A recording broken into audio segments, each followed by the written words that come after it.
ശ്രീഹരിം പരമാനന്തമുപദേഷ്ടാരമീശ്വരം വ്യാപകം സർവലോകാനാം കരണം തം ഭജമ്യഹം. ശങ്കരം ശങ്കരാചാര്യം കേശവം ബാദരായണം സൂത്രഭാഷ്യകൃതൗ വന്ദേ ഭഗവന്തൗ പുനഃ പുനഃ. സദാശിവസമാരംഭം ശങ്കരാചാര്യമധ്യമാം അസ്മദാചാര്യപര്യന്താം വന്ദേ ഗുരുപരമ്പരാം. ബോധാനന്തം ച കല്യാണം ലാനന്തമാത്മജം സച്ചിദാനന്ദമാത്മജം അച്യുതാനന്ദഗുരും. മൃതാത്മാക്കൾ, ആയുർവേദത്തിലെ വളരെ ശ്രദ്ധേയമായ ഒരു പഠനരീതിയാണ് ആഹാരവൈരുദ്ധ്യം. ഒരു പക്ഷേ ആധുനിക ഇന്ത്യയിൽ ഇന്ന് കാണുന്ന രോഗങ്ങളിൽ 99% പ്രാചീനമായ ഈ പഠനത്തിൻ്റെ തുടർച്ചയായി പോകുന്ന ഒരു ജീവിതക്രമത്തെ എതിർത്ത ആധുനികതയുടെ ബാക്കി ഭാഗമാണെന്നാണ് എനിക്ക് തോന്നുന്നത്. ശ്രദ്ധിച്ച് പഠിക്കേണ്ടതാണ് ആ ഭാഗം കുറഞ്ഞ പക്ഷം. ഒന്ന്, പാശ്ചാത്യ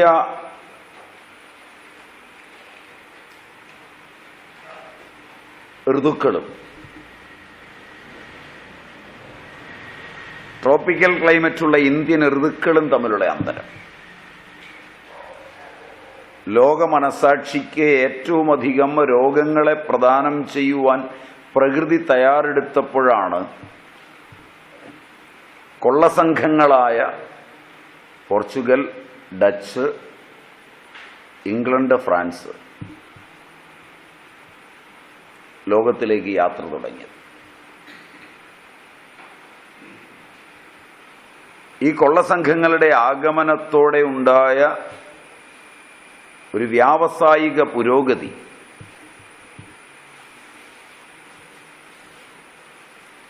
എല്ലാ സ്ഥലങ്ങളിലെയും നൈതികമായ ജീവിതക്രമങ്ങളെയും സംസ്കാരങ്ങളെയും മാറ്റിമറിക്കുകയുണ്ടായി. ആധുനിക ഉത്തര സംസ്കൃതിയുടെ പുരോഗമന കാലഘട്ടമെന്ന് ഉൽപ്പതിഷ്ണുക്കൾ വിളിച്ചറിയിക്കുന്ന ഈ കാലഘട്ടത്തിൻ്റെ സംഭാവനയാണ് ലോകത്തിന്ന് പടർന്നു പിടിച്ചിരിക്കുന്ന രോഗങ്ങളിൽ 90%. ഒന്ന്, ബ്രിട്ടനും പോർച്ചുഗലും ഡച്ചും, തുടർന്ന് രണ്ടാം ലോകമഹായുദ്ധത്തോടുകൂടി അമേരിക്കയും വിറളി പിടിച്ചത് ട്രോപ്പിക്കൽ ക്ലൈമറ്റിലെ ജനസംഖ്യ, ട്രോപ്പിക്കൽ ക്ലൈമറ്റിലെ സസ്യജാലങ്ങൾ ഇവയുടെയൊക്കെ നില കണ്ടാണ്. ഒന്ന്, ലോകത്തിലെ വിപുലങ്ങളായ ജൈവ വൈവിധ്യ മേഖലകൾ. രണ്ട്, എടുത്തെറിഞ്ഞാൽ മുളയ്ക്കുന്ന ഉൽപാദന പ്രക്രിയ. ശാസ്ത്രത്തിൻ്റെയും സാങ്കേതിക വിദ്യയുടെയും സഹായമില്ലാതെ പ്രകൃതി കനിഞ്ഞനുവദിച്ച ഈ ഭൂവിഭാഗങ്ങളെ കൃഷിയുടെയും സാങ്കേതിക വിദ്യയുടെയും ആധുനികോത്തര സംസ്കൃതിയിൽപ്പെടുത്തി നശിപ്പിച്ചെടുക്കുവാൻ കഴിഞ്ഞുവെന്നുള്ളതാണ് ഇന്ത്യൻ കാർഷിക ഗവേഷണത്തിൻ്റെ പരമോന്നതമായ നേട്ടമായി എണ്ണിപ്പോരുന്നത്. ഇതൊക്കെ നിങ്ങൾ സമ്മതിക്കുമോ എന്നെനിക്കറിയില്ല. നിങ്ങളുടെ പുരയിടങ്ങളിലൊക്കെ പടൂരിപ്പ കിളുത്തിരുന്ന് ഒരു വെള്ളരിയും കുമ്പളവും ഇനി കിളുക്കുന്നില്ല.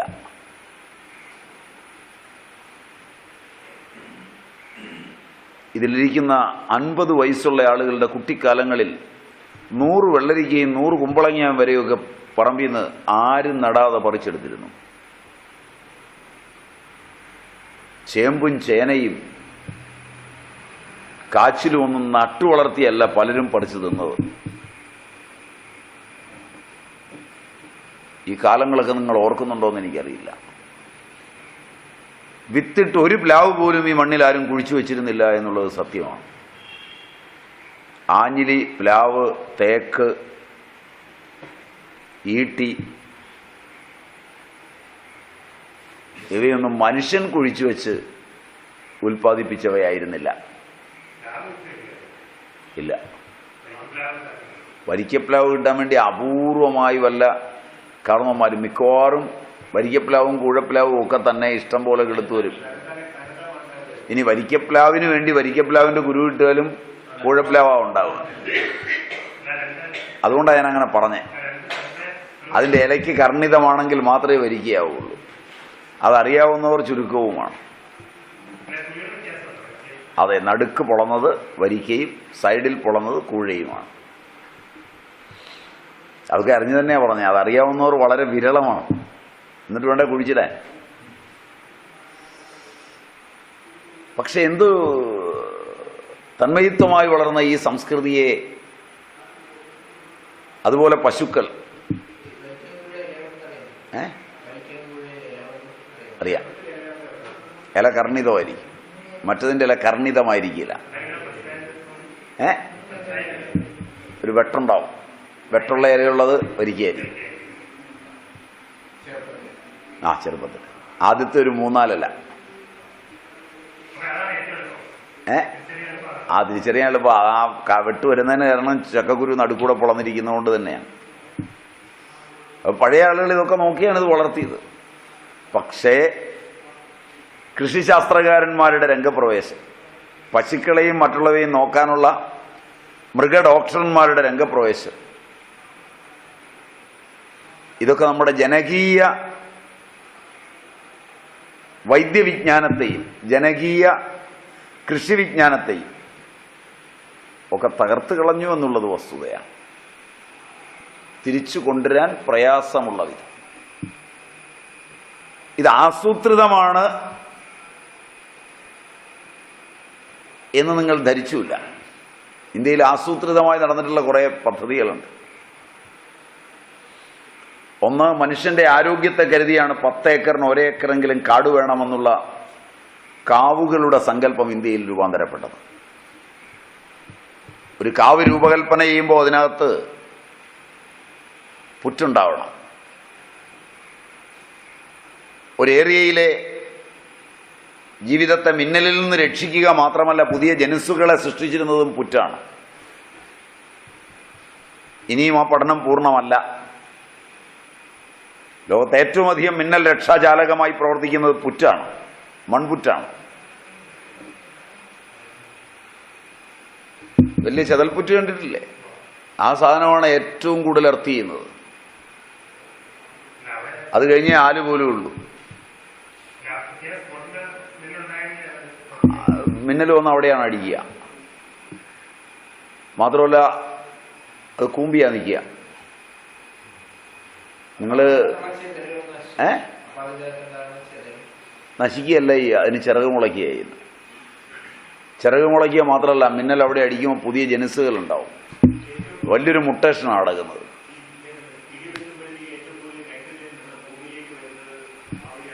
അവിടെയാണ് ഏറ്റവും കൂടുതൽ വരുന്നത്. ആ വഴിയിലാണ് ഏറ്റവും വലിയ വൈദ്യുത വിശ്ലേഷണമാണ് നടക്കുന്നത്. ആ നടക്കുമ്പോഴാണ് പുതിയ ജനുസുകൾ, മിന്നലിൻ്റെയും മഴയുടെയും സൗഭാഗ്യത്തിൽ പുതിയ ജനുസുകളായ 1000 സസ്യജാലങ്ങളും 1000 ജന്തുജാലങ്ങളും ഉണ്ടാകുന്നുണ്ട്, അയോനിജങ്ങളായി. പഴയ കണക്കിൽ മനുഷ്യൻ വരെ ഉണ്ടാകുമെന്നാണ് പറയുക. പഴയ കണക്കിൽ, അതായത് ആ സമയത്ത് മഴ പെയ്യുമ്പോൾ ഞണ്ട് വീഴും, ഞണ്ട് ഉണ്ടാവും, മത്സ്യം ഉണ്ടാവും. മലമുകളിലൊക്കെ മത്സ്യം ഇങ്ങനെ പൊടുപെടാന്ന് വീഴും, ആലിപ്പഴം വീഴുന്ന കൂടെ.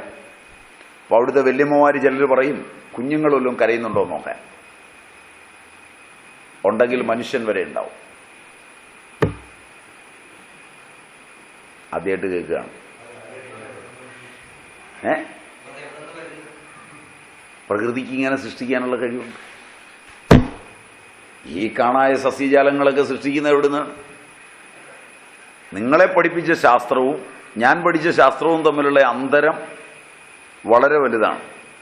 നിങ്ങൾ പഠിച്ചിരിക്കുന്നതിൽ നിങ്ങൾക്ക് ജീവനുണ്ട്. ഒരു കാലം മുതൽ ഒരു കാലം വരെ ജീവനുള്ളൂ. എനിക്കും നിങ്ങൾക്കും ജീവനുണ്ട് നിങ്ങൾ പഠിച്ച ശാസ്ത്രപ്രകാരം. ഞാൻ ജനിച്ചത് മുതൽ മരിക്കുന്നവരെ എന്നിൽ ജീവനുണ്ട്. അത് കഴിഞ്ഞാൽ പിന്നെ ഈ ജീവൻ എന്നിലില്ല, ജഡമായി. ആ ജീവൻ അവിടെ പോയി. അത് പഠനത്തിലില്ല. എവിടുന്നാണിത് വന്നത് അതും പഠനത്തിലില്ല. അപ്പോൾ എനിക്ക് ജീവനുണ്ട്, നിങ്ങൾക്ക് ജീവനുണ്ട്. അച്ഛൻ കഴിച്ച അന്നം കൊണ്ടാണ് ഞാനുണ്ടായത്, നിങ്ങളുണ്ടായത്. അന്നത്തിന് ജീവനുണ്ടെന്ന് നിങ്ങൾക്ക് പഠനമില്ല. നിങ്ങളുടെ ശാസ്ത്രത്തിന് അന്നത്തിന് ജീവനില്ല. ലോകത്തിലെ അന്നം മുഴുവൻ ഉണ്ടാകുന്നത് ഭൂമിയിൽ നിന്നാണ്. ഭൂമിക്ക് ജീവനില്ല. എല്ലാ ജീവനെയും ഉണ്ടാക്കുകയും എല്ലാ ജീവനെയും നിലനിർത്തുകയും എല്ലാ ജീവനെയും തന്നിലേക്ക് വലിക്കുകയും ചെയ്യുന്ന ഭൂമിക്ക് ജീവനില്ല. ഭൂമിക്ക് ജീവൻ കൊടുക്കുന്ന സൂര്യന് ജീവനില്ല. അതൊക്കെ ഭൗതിക വസ്തുക്കളാണ്. മനുഷ്യന് ജീവനുണ്ട്.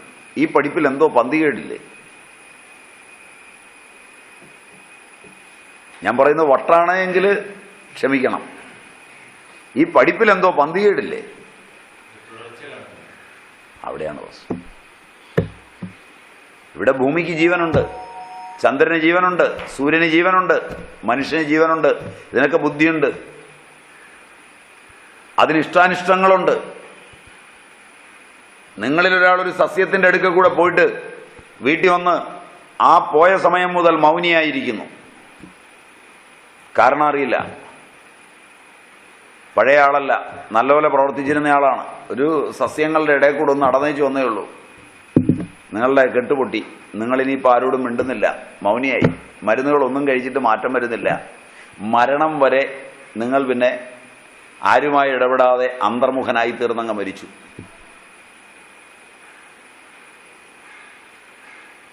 നിങ്ങളൊരു ഇല പറിച്ചു തിന്നു,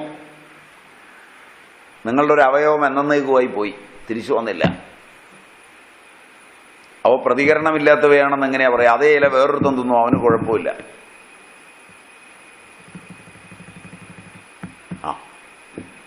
അങ്ങനെ പറഞ്ഞാലാണല്ലോ ഇത് ശരിയാകുന്നത്.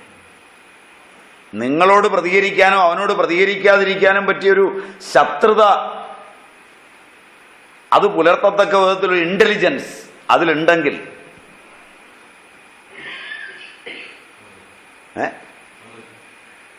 അവിടെയാണ് പ്രശ്നം.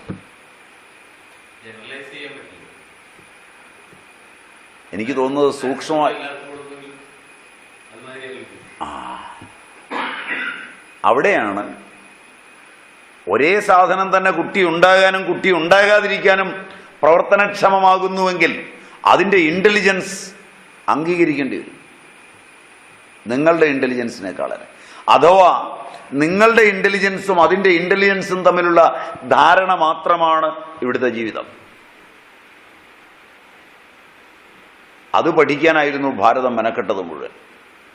അതിനെ ജനകീയമായൊരു അറിവാക്കി മാറ്റാനായിരുന്നു ഭാരതീയർ ശ്രമിച്ചത് മുഴുവൻ. ഭാരതത്തിൻ്റെ ശാസ്ത്ര സാങ്കേതിക വിദ്യകളുടെ വികാസ പരിണാമങ്ങളുടെ ചരിത്രമെടുത്താൽ അത് ലളിതവും സർവർക്കും മനസ്സിലാകുന്ന ഭാഷയിൽ എഴുതിയതും മനുഷ്യനെ ആദരവിൻ്റെ ലോകങ്ങളിലേക്ക് വളർത്തിയെടുക്കുന്നതുമായിരുന്നു.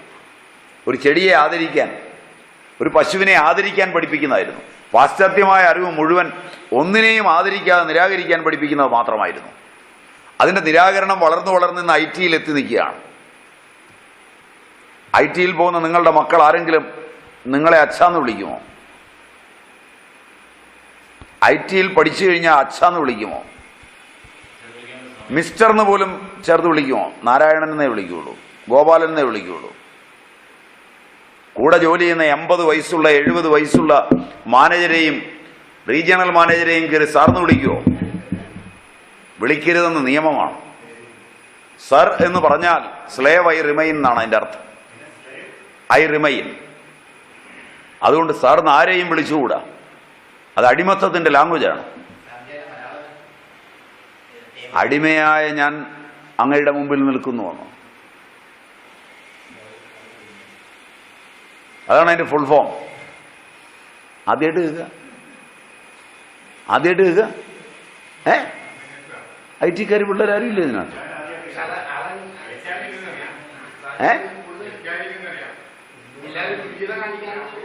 അല്ല, സർ എന്ന് വിളിച്ചാൽ അവർ പർട്ടിക്കുലറായി പറഞ്ഞു കൊടുക്കുന്നതാണ്. IT MBA ഒക്കെ ആദ്യം പറഞ്ഞു കൊടുക്കുന്ന ആദ്യ ബാലപാഠങ്ങളിൽ ഒന്നാണ് സർ എന്നതിനൊരു ഫുൾ ഫോം ഉണ്ട്. SIR, slave I remain. So you should not call like that. പ്രായമൊന്നും നിങ്ങൾ നോക്കേണ്ട കാര്യമില്ല. നിങ്ങൾ പേര് വിളിക്കുക. നിങ്ങൾ തൊഴിലാണ് ചെയ്യുന്നത്. നിങ്ങളുടെ അച്ഛനെയോ അങ്ങനെ വിളിക്കാവോ?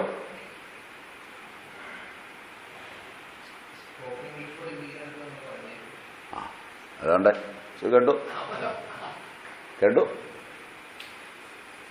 അപ്പൊ ഞാൻ ഉണ്ടാക്കി പറയുന്നതല്ലെന്നെങ്കിലും മനസ്സിലായില്ലേ? ആരോടെങ്കിലും ബഹുമാനം, എന്തിനോടെങ്കിലും ബഹുമാനം, എന്തിൻ്റെയെങ്കിലും ഉള്ളിലുള്ള ഇന്റലിജൻസിനോട് പാരസ്പര്യം പുലർത്താവുന്ന, ലോകത്തിലെ എല്ലാ ജീവജാലങ്ങളും തമ്മിൽ ഒരു ഡയലക്റ്റിക്കൽ റിലേഷൻഷിപ്പ് ഉണ്ട്. An eye of the soul according to Plato. ആത്മാവിന്റെ ചക്ഷുസ്, പ്ലേറ്റോയുടെ റിപ്പബ്ലിക്കിന്റെ 235 മുതൽ 238 വരെയുള്ള പേജ് നിങ്ങൾ വായിച്ചു നോക്കുമെങ്കിൽ നിങ്ങൾക്ക് മനസ്സിലാവും.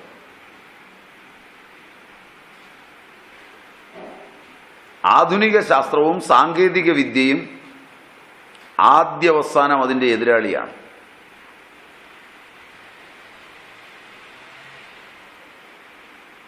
ഇത് ആസൂത്രിതമാണെന്ന് പറഞ്ഞത് ഇതുകൊണ്ട് മാത്രമല്ല, അത്തരം രംഗവേദികളെ മുഴുവൻ തകർത്തെറിഞ്ഞു. നമ്പർ 1. നമ്പർ 2, ഇന്ത്യയിൽ രൂപാന്തരപ്പെട്ടു നിന്നിരുന്ന പ്രകൃതിയെ വൈദ്യത്തിനുപയോഗിക്കാവുന്ന ജനകീയ വൈദ്യശാസ്ത്രങ്ങളെ തകർത്തു.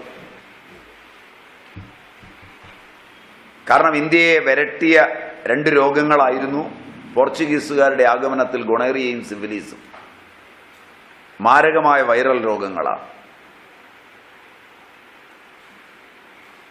അത് ഇന്ത്യയിൽ പടർന്നു പിടിച്ചില്ല.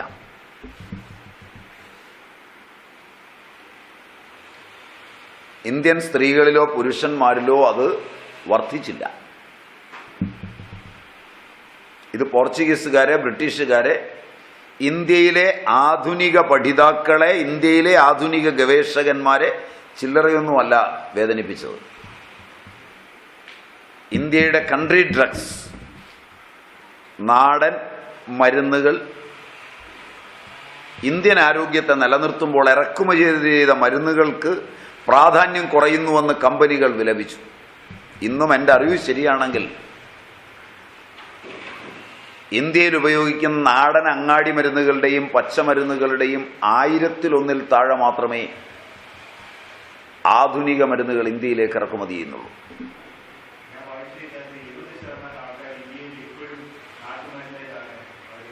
ജീവിച്ചിരിക്കുന്നു. ഇത് ചില്ലറയൊന്നുമല്ല ആധുനികരെ വരട്ടിക്കൊണ്ടിരിക്കുന്നത്. ഇതിന്റെ ഫലമായി ഇന്ത്യയിൽ സ്വാഭാവികമായി വൈറസുകളെ നശിപ്പിക്കുന്ന സൂര്യനെ മറയ്ക്കാൻ, സൂര്യന്റെ പ്രകാശം കുട്ടികളുടെ ദേഹത്തടിക്കാതിരിക്കാൻ, അതിനാണ് നിങ്ങൾ ഇട്ടിരിക്കുന്ന ഡ്രസ്സെല്ലാം ഉണ്ടാക്കിയത്. നിങ്ങളിൽ ഏതൊരാളെ എടുത്താലും ആ കാലുകളുടെ ഇടം മുഴുവൻ ഫംഗസാണ്.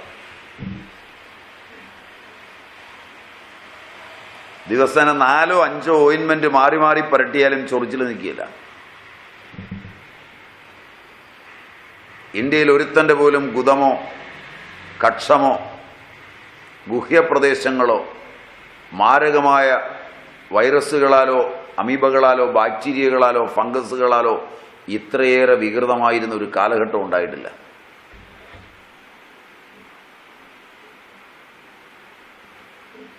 ശരിയാണെങ്കിലേ സമ്മതിക്കാവൂ. ശരിയല്ലെങ്കിൽ എന്നെ വെറും കൈയോടെ വിടരുത്, തല്ലിവിടണം.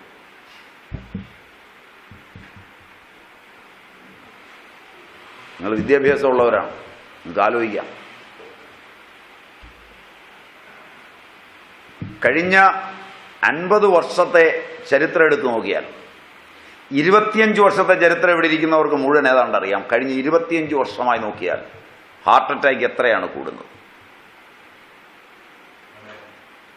ഞാൻ പറയാൻ പോകുന്നത് ആ വഴിയല്ല, അതുകൊണ്ട് ചിലത് എടുത്തു പറയുകയാണ്. മഞ്ഞപ്പിത്തം എത്രയാണ് കൂടുന്നത്? ഹ്യൂമൻ പാപ്പിലോമ വൈറസ് കൊണ്ടുള്ള ക്യാൻസർ എത്രയാണ് കൂടുന്നത്? HPV, HCV, HPV, HBV തുടങ്ങിയ വൈറൽ രോഗങ്ങൾ, ഹൃദ്രോഗം, വിവിധതരം മഞ്ഞപ്പിത്തവും ഹൃദ്രോഗവും ഇത്രയും കൂടുമ്പോൾ വൈദിക കാലം മുതൽ ഇന്ത്യൻ ജനത ഈ 2 രോഗങ്ങളും വരാതിരിക്കാൻ ആശ്രയിച്ച ഔഷധങ്ങളിൽ പ്രധാനമായത് സൂര്യപ്രകാശമാണ്. ഋഗ്വേദത്തോളം പഴക്കത്തിൽ സൂര്യനോട് പ്രാർത്ഥിക്കുന്നതും സൂര്യപ്രകാശം അടിച്ച് ഈ രോഗങ്ങൾ മാറുന്നതുമായിട്ടുള്ള ചരിത്രമാണ് നമ്മൾ കാണുന്നത്. ഒരമ്മ കുഞ്ഞിനെ മഞ്ഞപ്പിത്തം ബാധിച്ചാൽ നേരെ വെയിലത്ത് കൊണ്ടുപോയി രാവിലത്തെ ഇളവെയിലിൽ കിടത്തി ഒരു വാഴയില മോളി പിടിക്കുകയാണ് പതിവ്. എങ്ങനെ മരുന്നിറക്കുമതി? ഒരു സ്ത്രീയും അവളുടെ മകളോട്, നിങ്ങൾ ആസൂത്രിതമാണെന്ന് ഞാൻ പറയുന്നതിൻ്റെ അടിസ്ഥാന കാരണങ്ങളിൽ പ്രധാനമായ ചിലത്, ഒരു സ്ത്രീയും ഗർഭിണിയുടെ ഉദരം മറയ്ക്കാൻ സമ്മതിച്ചിരുന്നില്ല പഴയ കാലത്ത്. സൂര്യപ്രകാശം അടിക്കണം നിർബന്ധമായിരുന്നു. ഇന്ന് ഏതെങ്കിലും സ്ത്രീയെ, ഗർഭിണിയെ ഉദരം മറയ്ക്കാതെ നിങ്ങൾ കണ്ടിട്ടുണ്ടോ? നിങ്ങൾ ആലോചിച്ചു. 10 പൈസ കൊടുക്കാതെ കിട്ടുന്ന ഒരു ഔഷധത്തെ നിങ്ങൾ എന്തിനു മറച്ചു? ആസൂത്രിതമല്ലെങ്കിൽ. എന്നിട്ട് എന്തിന് ലൈറ്റ് അടിച്ചു? കുഞ്ഞ് ജനിക്കുമ്പോഴേ 10 പൈസ കൊടുക്കാതെ പ്രകൃതിയിൽ നിന്ന് കിട്ടുന്ന സാധനത്തെ മറച്ചു വെച്ചിട്ട് കാശ് മുടക്കി ഒരെണ്ണത്തിന് പോകുന്നു എന്ന് പറഞ്ഞാൽ നിങ്ങളുടെ തലമുറയെ വിഡ്ഢികളെന്ന് വിളിക്കുന്നതിൽ വലിയ തെറ്റൊന്നുമില്ലെന്നാണ് എനിക്ക് തോന്നുന്നത്.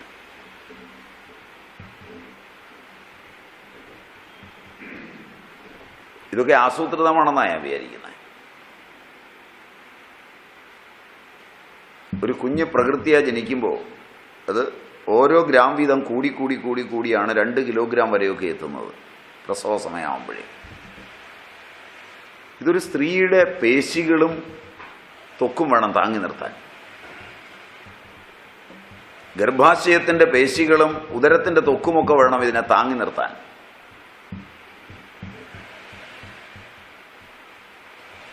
എൻ്റെ മോളുടെ വയറ് വലുതായിട്ട് പിന്നെ ചുരുങ്ങിയിട്ടില്ല.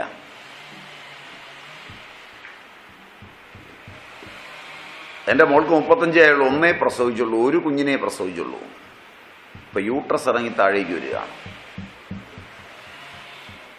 ഒറ്റ പ്രസവം കഴിഞ്ഞപ്പോഴേ വജൈന തൂങ്ങിപ്പോയി. ഇങ്ങനെയൊക്കെ പരാതികൾ കേൾക്കാറുണ്ടോ? ഇല്ല.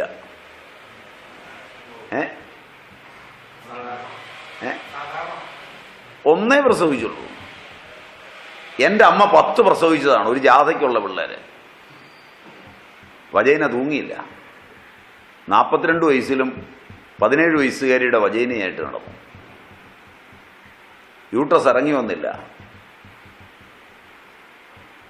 Is it true?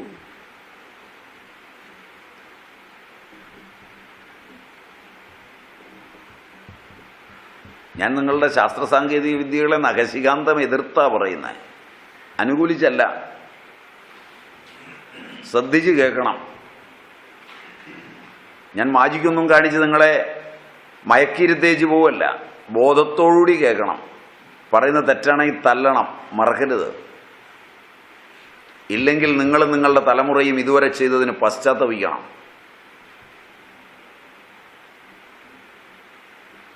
എന്താ വ്യത്യാസം?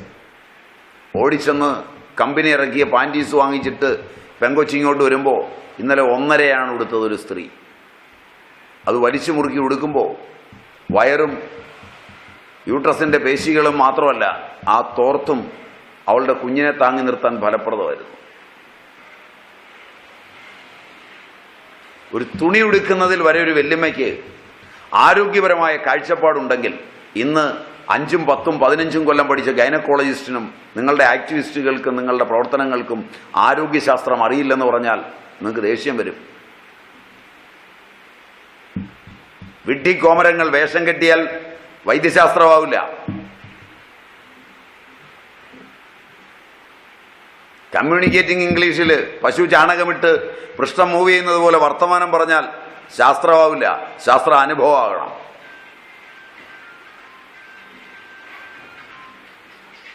ശരിയാണോ? പറഞ്ഞതിൽ കാര്യമുണ്ടോ? അതിനെങ്ങനെയാണ് ശാസ്ത്രം എന്ന് പറയുന്നത്? നിങ്ങളിന്ന് ശാസ്ത്രം എന്ന് പറയുന്നത് ഇംഗ്ലീഷിൽ പറഞ്ഞാലെല്ലാം ശാസ്ത്രമാണ്. മലയാളത്തിലായി പോയാൽ മുഴുവൻ അന്ധവിശ്വാസവും.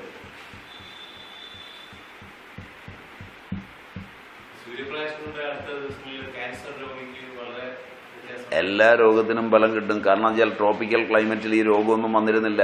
നിങ്ങൾ AC-യിൽ അറേഞ്ച് ചെയ്തിരിക്കുന്ന സ്കൂളുകൾ ഗോയൻകയുടെ, അമൃതാനന്ദമയിയുടെ, കന്യാസ്ത്രീമാരുടെ, ചിന്മയ മിഷൻ്റെ, രാമകൃഷ്ണ മിഷൻ്റെ, ശ്രീശ്രീയുടെ, സത്യസായി ബാബയുടെ, ഇനി ഞാൻ പേര് വല്ലതും പറയാൻ വിട്ടുപോയതുണ്ടെങ്കിൽ എൻ്റെ ഉൾപ്പെടെ ഏതവൻ്റെയും ശരിയല്ല.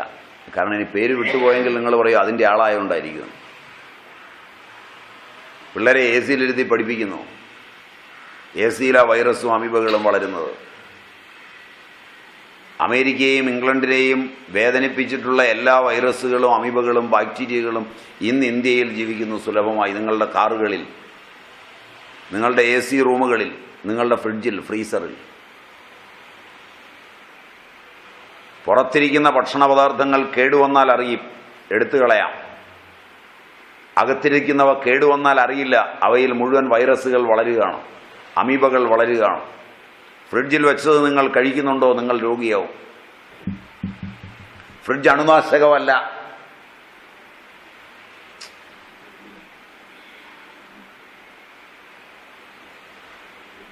അഭിപ്രായ വ്യത്യാസമുണ്ടോ? അവിടെയാണ് നിങ്ങൾക്ക് തെറ്റിയത്. ടെമ്പറേച്ചർ താഴുന്നിടത്തേ ഈ അണുകങ്ങൾ ജീവിക്കുകയുള്ളൂ. വീട്ടിലേക്ക് പശുവിന് കുത്തിവയ്ക്കാൻ കാളയുടെ ബീജം കാർഷിക സർവകലാശാലയിൽ നിന്ന് തണുപ്പിൽ നിന്ന് പുറത്തെടുത്ത് നോക്കുക, അണുക്കൾ മുഴുവൻ ചാവും. ഫ്ലാസ്കിനകത്താണ് കൊണ്ടിരുന്നത്. അണുകങ്ങൾ ജീവിക്കുന്നത് അവിടെയാ, ആ തണുപ്പിലാ. ഇനി സംശയമാണെങ്കിൽ പതോളജിയുടെ പുസ്തകം എടുത്ത് പഠിക്ക്. തണുപ്പിൽ മാത്രമേ അവ ജീവിക്കുകയുള്ളൂ. -80 താഴോട്ടൊക്കെ പോകുമ്പോഴാണ്, അല്ലെങ്കിൽ -4ഉം -5ഉം ഒക്കെ കിടന്ന് താഴോട്ട് പോകുമ്പോഴാണ് ഇത് ചാവുള്ളൂ. അതുവരെ ചാവൂല.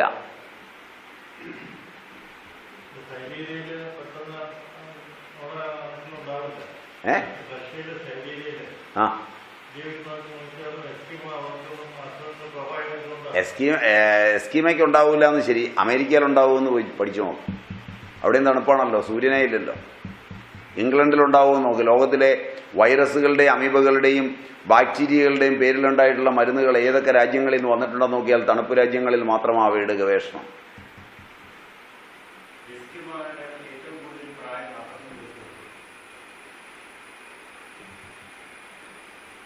നിങ്ങളിത് പഠിച്ചു നോക്ക്. അമേരിക്കയുടെയും ഇംഗ്ലണ്ടിൻ്റെയും ഒക്കെ നില പഠിച്ചു നോക്ക്.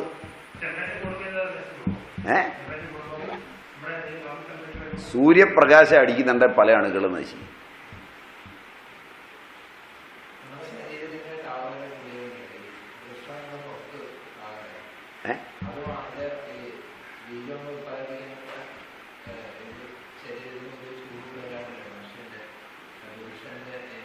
കാമന കുറഞ്ഞിരിക്കുകയും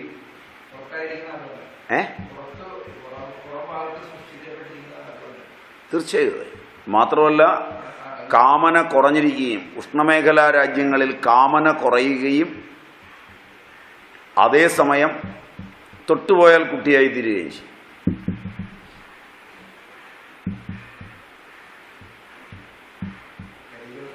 നിങ്ങൾ ആ ചോദിച്ച ചോദ്യത്തിൻ്റെ ഉത്തരം ഞാൻ പറഞ്ഞ രീതിയിൽ മനസ്സിലായോ എന്നറിയില്ല. ഉഷ്ണമേഖലാ രാജ്യത്ത് മനുഷ്യരിൽ കാമന കുറയുകയും പക്ഷേ ഏതെങ്കിലും കാരണവശാൽ ബന്ധപ്പെട്ടു പോയാൽ കുട്ടി ഉണ്ടാവുകയും ചെയ്യും. നിങ്ങൾ ഇന്ന് ഇന്ത്യയിൽ കാണുന്ന കാമന പഠിപ്പിലൂടെ നേടുന്നതാണ്, നാച്ചുറൽ അല്ല. അതുകൊണ്ട് നിങ്ങൾക്ക് ഒരിക്കലും ആനന്ദം അനുഭവിക്കാനാവില്ല. ശാരീരിക ബന്ധത്തിനുള്ള ആഗ്രഹം, ആ പദം പറയണ്ട എന്ന് വിചാരിച്ചിട്ടാണ് ഞാൻ നല്ലൊരു പദം പറഞ്ഞത്. ഇല്ല, നിങ്ങൾക്കിന്ന് പ്രകൃതിയാവുള്ള കാമമില്ല. ഇല്ല, നിങ്ങളിന്ന് പഠിച്ച കാമം കൊണ്ടാണ് ജീവിക്കുന്നത്. അത് മുഴുവൻ ഇന്റർനെറ്റിൽ നിന്നോ മൊബൈലിൽ നിന്നോ ഒക്കെ പഠിച്ചതാണ്. നിങ്ങൾ ഇന്നലെ വരെ ജീവിച്ചത് നിങ്ങളുടെ സ്വാഭാവിക കാമത്തിലാണ്. ഇന്ത്യൻ സ്വാഭാവിക കാമത്തിൻ്റെ പരിസ്ഫുരണമാണ് ഇന്ത്യയിലെ ജനസംഖ്യ.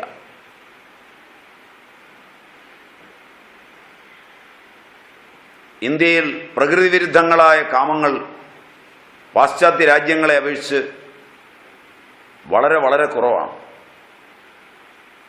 ഇന്ത്യയിൽ ഉപകരണങ്ങളിലൂടെയുള്ള കാമം ഇനിയും ഇൻ്റർനെറ്റും ബഹളവുമുള്ള IT മേഖലയിലും കൂടിയ ജീവിതത്തിലും അല്ലാതെ താഴേക്ക് വന്നു കഴിഞ്ഞിട്ടില്ല. ഇന്ത്യയിലെ സിറ്റികളിൽ മാത്രമാണ് അത്തരം ഉപകരണങ്ങളുടെ കച്ചവടം തന്നെയുള്ളത്, വനിതാ സ്റ്റോറുകളിൽ. ഇന്ത്യ ഇതുവരെ ആ കച്ചവട രംഗത്ത് വന്നിട്ടില്ല. അമേരിക്കയും ഇംഗ്ലണ്ടുമെല്ലാം നൂറ്റാണ്ടുകളായി ആ കച്ചവടത്തിൻ്റെ രംഗത്താണ്.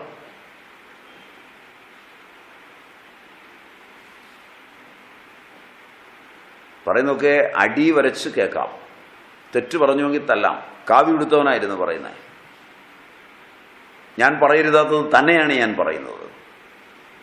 എന്നിൽ നിന്നല്ല നിങ്ങളിത് പഠിക്കേണ്ടത്, നിങ്ങളുടെ ഒബ്സർവേഷനിൽ നിന്നാണ് പഠിക്കേണ്ടത്. പക്ഷെ ആ സാധനം നിങ്ങൾക്ക് വിദ്യാഭ്യാസം കൊണ്ട് നഷ്ടപ്പെട്ടു പോയി.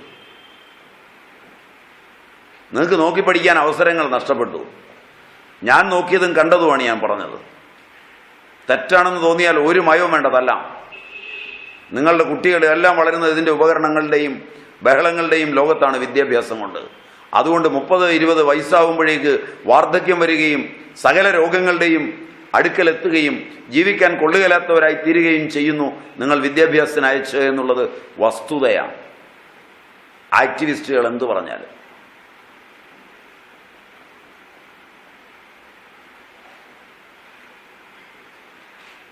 പാശ്ചാത്യ കാമന എന്ന് പറയുന്നത് തണുപ്പിലായതുകൊണ്ട് വളരെ കൂടുതലാണ്. അവിടുത്തെ കാമന അധികമായിരിക്കുമ്പോഴും പ്രോജനി ഉണ്ടാകുന്നില്ല എന്നുള്ളത് വസ്തുതയാണ്. ശരിയല്ല, വളരെ കുറവാണ്. പ്രത്യേകിച്ച് അവിടെയൊന്നുമല്ല. ഏറ്റവും അപകടകരമായി ജനസംഖ്യ കുറഞ്ഞിരിക്കുന്നത് സ്വീഡനിലും മറ്റുമാണ്. അവിടെ ഒരു കുട്ടി ഉണ്ടായിക്കഴിഞ്ഞാൽ കോടികളാണ് കിട്ടുന്നത്. അല്ല, അവിടെ കൺട്രോളില്ല. അല്ലല്ല, ഗവൺമെന്റാ മുഴുവൻ നോക്കുന്നത് എല്ലാം. അവിടെ വന്ന് താമസിക്കാൻ പ്രോത്സാഹിപ്പിക്കുക. ജർമ്മനിയിൽ നിന്നും മറ്റും ലഡാക്കിൽ വന്ന് സന്താനങ്ങളെ ഉണ്ടാക്കി പോവുക. അതൊക്കെ അറിയാതിരിക്കല്ലേ നല്ലത്. അതൊക്കെ അറിയാതിരിക്കല്ലേ നല്ലത്. കാരണം ലഡാക്കിലാണ് ആര്യൻ വംശജരുള്ളത്, ആദിമ ആര്യൻ വംശജരുള്ളത്. ജർമ്മനിയിൽ നിന്ന് സ്ത്രീകൾ വന്ന് ബീജസങ്കലനവും കഴിഞ്ഞ് പോകുന്ന ഒരു ഗ്രാമം തന്നെ ഉണ്ട് ലഡാക്കിൽ. കേട്ടിട്ടില്ല, പോയിട്ടില്ല, കണ്ടിട്ടില്ല. നിങ്ങളൊക്കെ എവിടെയാണോ ജീവിക്കുന്നത്?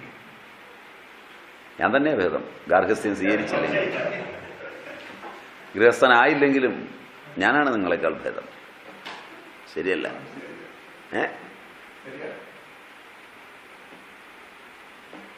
അപ്പൊ നിങ്ങൾ ശരിക്കും ആലോചിച്ച് പഠിച്ചോളുക. പാശ്ചാത്യരുടെ ലൈംഗികത മുഴുവൻ ലൈംഗിക സദാചാരമില്ലാത്ത പരസ്യ മാതൃകകളാണ്. ഇന്ത്യയുടേത് സദാചാരപരമാണ്. പക്ഷെ കൂടുതൽ കുട്ടികളുണ്ടാവും.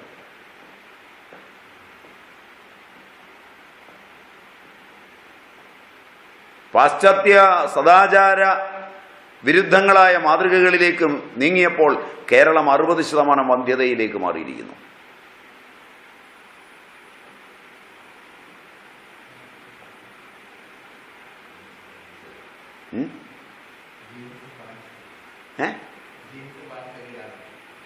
അത് മാത്രമാണ് കാരണം എനിക്ക് തോന്നുന്നില്ല.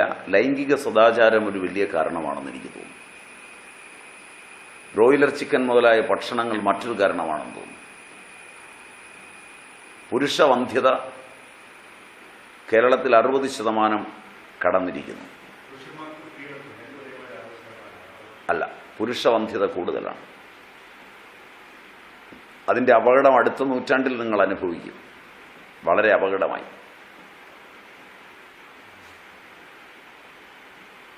ഒന്ന്, പലതരം ശേഷിക്കുറവ് പുരുഷനിൽ വരുന്നത്. ഇതെല്ലാം വിരുദ്ധാഹാരങ്ങളുടെ ഒരു പട്ടികയിൽ നിന്നുണ്ടാകുന്നതാണെന്ന് പറയാനാണ് ഞാനിപ്പോൾ ഇത് പറഞ്ഞത്. കടുത്ത പുരുഷവന്ധ്യതയാണ് കേരളം ഇന്ന് നേരിട്ടുകൊണ്ടിരിക്കുന്നത്. ആസൂസ്പേമിയ അതിലെ മുഖ്യ പങ്ക് വഹിക്കുന്നതെന്ന് തള്ളമാർ കുട്ടിക്കാലം മുതലേ കുരുവില്ലാത്ത മുന്തിരിങ്ങയും കമ്പനികളിറക്കിയ വിത്തുകളിൽ നിന്നുള്ള വെണ്ടയ്ക്കയൊക്കെയാണ് ഇപ്പോൾ തീറ്റുന്നത്. ചാക്കിനകത്ത് വീട്ടിലെ ടെറസിൽ വെണ്ട കുഴിച്ച് വെച്ചിട്ട് ആ വെണ്ടയിൽ നിന്നൊരു കുരുവെടുത്താൽ കിളുക്കുമെന്ന് നോക്കണം. അത് കിളുക്കുകയല്ല. വീണ്ടും വെണ്ടക്കുരു വാങ്ങിച്ചുകൊണ്ടെന്ന് പറഞ്ഞാൽ ഓരോ മുട്ടിലും 1000 വെണ്ടയ്ക്കയാണ്. എടി ഞാൻ 1000 വെണ്ടയ്ക്കയാണ് പറിച്ചത്, നീയും 2 കുരു മേടിച്ചിട്ടോളാൻ. കിളുക്കാത്ത ഹോർമോണിൽ കിളുക്കുന്നത് നശിപ്പിച്ച ജെർമിനേഷൻ തടഞ്ഞ വിത്തുകൾ. 2 കുരുവില്ലാത്ത മുന്തിരിങ്ങ, കുരുവില്ലാത്ത ആപ്പിൾ മുതലായവ. നിങ്ങൾക്ക് കോമൺ സെൻസ് എന്ന് പറഞ്ഞ സാധനം ഉണ്ടെങ്കിൽ നിങ്ങളുടെ 2 വയസ്സുള്ള ആൺകുട്ടിക്ക് കുരുവില്ലാത്ത മുന്തിരിങ്ങയും കുരു കിളുക്കാത്ത വെണ്ടയ്ക്കയും ഒക്കെ കുട്ടിക്കാലം മുതൽ കൊടുത്തത് 18 19 വയസ്സാകുമ്പോൾ ഇതിനകത്ത് എങ്ങനെയാണോ കിളുക്കാതിരിക്കാനൊരു ഹോർമോൺ കിടക്കുന്നത്, ഇതിനകത്ത് എങ്ങനെയാണോ കുരു വരാതിരിക്കാനൊരു ഹോർമോൺ കിടക്കുന്നത്, ആ ഹോർമോൺ ഇവൻ്റെ ബ്രെയിനിൽ പ്രവർത്തിച്ചു കഴിഞ്ഞാൽ പിന്നെ ഇവന് കുരു ഉണ്ടാകുമോ എന്ന് ആലോചിക്കണ്ടേ?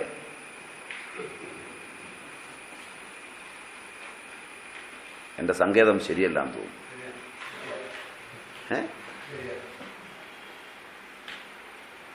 നിങ്ങൾ ഞാനും തമ്മിൽ കുറച്ച് ദൂരമുണ്ട്. എൻ്റെ ശാസ്ത്രത്തിന് ലാബറട്ടറി ഒന്നും വേണ്ട. എൻ്റെ ശാസ്ത്രം അനുഭവപ്രധാനമാണ്. അല്ലാതെ ഇപ്പം വന്ധ്യത ഉണ്ടെങ്കിലും ഇനി ലാബറട്ടറിയിൽ തെളിയിച്ചു കഴിഞ്ഞിട്ടേ ഞാൻ വിശ്വസിക്കുകയുള്ളൂ, അതുവരെ മക്കൾ തിന്നോട്ടെന്ന് പറയുന്നതല്ല.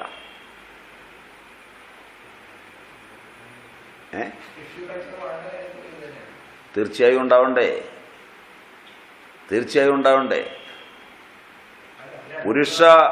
പുരുഷ രീതിയിൽ കുട്ടികളിൽ ലിംഗവളർച്ചയുള്ള ആൺകുട്ടികളുടെ എണ്ണം കുറയുന്നു.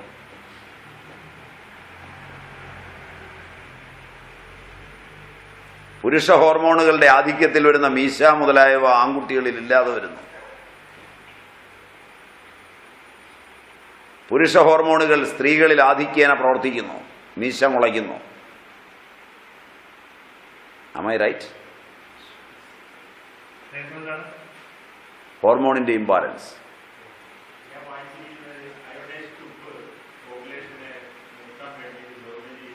സംശയമില്ലാത്ത കാര്യമാണ്. അയോഡൈസ്ഡ് ഉപ്പ് പോപ്പുലേഷനെ മാത്രമല്ല നിർത്തിയത്. നിങ്ങളുടെ നാട്ടിൽ അയോഡൈസ്ഡ് ഉപ്പ് കൊണ്ടുവരുമ്പോൾ അന്നത്തെ ഗവൺമെൻറ്റുകൾ നിങ്ങളോട് ആണയിട്ട് പറഞ്ഞത് അയോഡിൻ്റെ കുറവ് കൊണ്ട് ഇന്ത്യയിൽ തൈറോക്സിൻ കുറയുന്നു, തൈറോയിഡിൻ്റെ പ്രശ്നം ഉണ്ടാകുന്നു, അതിനാണ് അയോഡൈസ്ഡ് ഉപ്പ് കൊണ്ടുവരുന്നതെന്നാണ് പറഞ്ഞത്. അയോഡൈസ്ഡ് ഉപ്പിൻ്റെ ആഗമനത്തിന് ശേഷം ഗവൺമെൻറ് റിസർച്ച് നടത്തുകയാണെങ്കിൽ 100% ആളുകളിലേക്കും തൈറോയിഡ് പ്രോബ്ലംസായി മാറുന്നു. തൈറോയിഡ് കൂടുകയാണ് ചെയ്തത്. TSHൻ്റെയും T3യുടെയും T4ൻ്റെയും മാറ്റം വളരെ ഗണ്യമായി കൂടുകയാണ് ചെയ്തത്, അല്ല കുറയല്ല ചെയ്തത്. അതുകൊണ്ട് അയോഡൈസ്ഡ് ഉപ്പ് നിങ്ങൾ കഴിക്കുന്നുവെങ്കിൽ നിങ്ങൾക്കോ നിങ്ങളുടെ കുട്ടികൾക്കോ തൈറോക്സിൻ പ്രശ്നങ്ങൾ സങ്കീർണമാകുന്നു, ആത്മഹത്യാ പ്രവണതയുണ്ടാകുന്നു എന്നുള്ളത് തീർച്ചയാണ്. അച്ഛന് മകളോട് രമിക്കാനുള്ള ആസക്തി ഉണ്ടാകുന്നു, മകൾക്ക് അച്ഛനോട് രമിക്കാനുള്ള ആസക്തി ഉണ്ടാകുന്നു. അച്ഛനിൽ മകൾക്ക് കുട്ടികളുണ്ടാകുന്നു, കുടുംബ ബന്ധങ്ങൾ താറുമാറാകുന്നു. പാശ്ചാത്യനേക്കാൾ വികൃതമായ ജീവിത മാതൃകകളിലേക്ക് ഇന്ത്യ വീഴുന്നു. ആക്ടിവിസ്റ്റുകൾ ഉറക്കെ പറയുമ്പോൾ വീട്ടിലിരിക്കുന്ന അമ്മമാർ മകൾക്ക് ഭയം കൊണ്ട് ആഹാരത്തിൽ കോൺട്രാസെപ്റ്റീവ് ഗുളികകൾ പൊടിച്ചിട്ട് കൊടുത്ത് കഴിപ്പിച്ചിട്ട് സ്കൂളിലേക്ക് വിടേണ്ട ഗതികേടിലെത്തുന്നു. സമ്പന്ന സവർണ കുടുംബങ്ങളിൽ ഇത് കുറെ കാലമായി തുടങ്ങിയിരിക്കുന്നു കേരളത്തിൽ.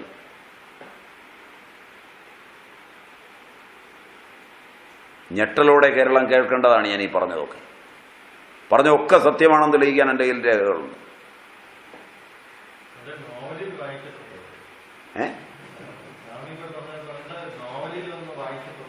എന്നാൽ ഇന്ന് യാഥാർത്ഥ്യമാണ്.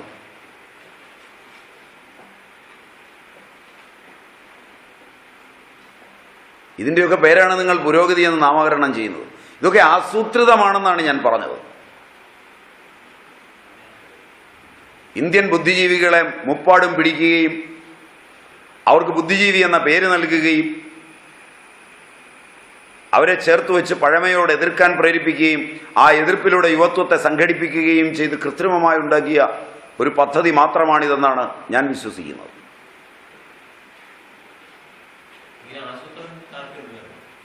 പാശ്ചാത്യർക്ക് ഭയപ്പെടുന്ന ഇന്ത്യൻ ജനസംഖ്യ.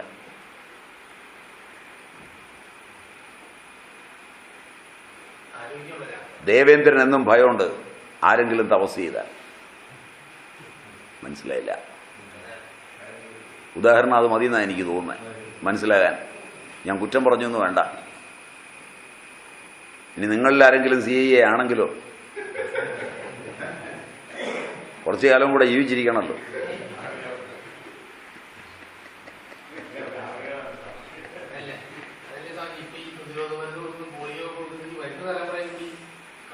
സംശയമില്ലാത്ത കാര്യമാണ്. അതുകൊണ്ടാണല്ലോ നമ്മളിത് പഠിക്കാൻ ശ്രമിക്കുന്നത്. പഠിപ്പ് മാത്രമല്ല ഇതിൽ നിന്നുള്ള മോചനം. ആക്ടിവിസം അല്ല ഇതിൻ്റെ മോചനം. ഇതിൻ്റെ മോചനം ഇതിനെതിരെയുള്ള മൂവ്മെൻറ്റും അല്ല. നിങ്ങൾക്കറിവുണ്ടായാൽ നിങ്ങൾ ഇതിൽ നിന്ന് മോചനം നേടും. ഇതിൻ്റെ പ്രതിവിധിയാണ് പറഞ്ഞത്. ഏത് ഇങ്ങനെ സംഭവിച്ചു കഴിഞ്ഞാൽ തീർച്ചയായും പ്രതിവിധിയുണ്ട്. ആ പ്രതിവിധിയിലേക്ക് വിരൽ ചൂണ്ടിക്കൊണ്ടാണ് ഞാൻ വിരുദ്ധാഹാരം എന്ന ചാപ്റ്ററിലേക്ക് കടന്നത് തന്നെ.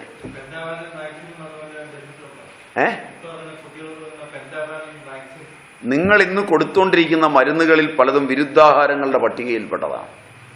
നിങ്ങളിന്ന് കഴിക്കുന്ന ആഹാരങ്ങളിൽ പലതും വിരുദ്ധാഹാരത്തിന്റെ പട്ടികയിൽപ്പെട്ടതാണ്. ആക്ടിവിസ്റ്റുകളാണ് ഈ നിലയിൽ നിങ്ങളെ എത്തിച്ചത്. ഒരു ആക്ടിവിസ്റ്റിന് സത്യസന്ധത ശാസ്ത്രത്തോടുണ്ടെങ്കിൽ ഗ്രഹണ സമയത്ത് സ്കൂളിലെ കുട്ടികളെ 5-8 വയസ്സുള്ളതിനെ വിളിച്ച് പഴമയെ എതിർക്കാൻ വേണ്ടി ഒന്നിച്ചിരുത്തി ഗ്രഹണ സമയത്ത് ഭക്ഷണം കഴിപ്പിക്കുന്നു. എന്നിട്ട് പത്രത്തിൽ കൊടുക്കുന്നു, ഞങ്ങൾ ഗ്രഹണ സമയത്ത് കഴിച്ചു, ഒന്നും സംഭവിച്ചില്ല. ഒന്ന് ഭക്ഷണം കഴിച്ചാൽ ഉടനെ വല്ലതും സംഭവിക്കുമോ? ഭക്ഷണം കഴിച്ച് സംഭവിക്കുന്നതെല്ലാം കണക്കുകൂട്ടി കണ്ടെത്താവുന്ന ഉപകരണങ്ങൾ ഇവൻ്റെ കയ്യിലുണ്ടോ? ചോദ്യം മനസ്സിലായില്ല. ഞാനിവിടെ വന്നു, ഞാനൊരു ആക്ടിവിസ്റ്റാണ്, പുത്തൻ സന്യാസിയാണ്, ഞാൻ എല്ലാത്തിനെയും എതിർക്കാൻ വന്നിരിക്കുന്നവനാണ്. അതുകൊണ്ട് ഞാൻ നിങ്ങളെല്ലാം കൂടെ വിളിച്ചു, ഗ്രഹണ സമയത്തിരുന്ന് ഭക്ഷണം കഴിച്ച് കാണിച്ചു, പത്രത്തിൽ എൻ്റെ ഫോട്ടോയും നിങ്ങളുടെ ഫോട്ടോയും വന്നു, ഒക്കെ സമ്മതിച്ചു. ഗ്രഹണ സമയത്ത് കഴിച്ചാൽ ഒന്നും സംഭവിക്കില്ല എന്ന് എങ്ങനെ തീരുമാനിക്കും? ഈ ഒരു കഴിപ്പ് കൊണ്ട്. ഒരാഹാരം കഴിച്ചാൽ അത് ഇവൻ്റെ സ്ഥൂല ശരീരത്തിലാണോ സംഭവിക്കുന്നത്?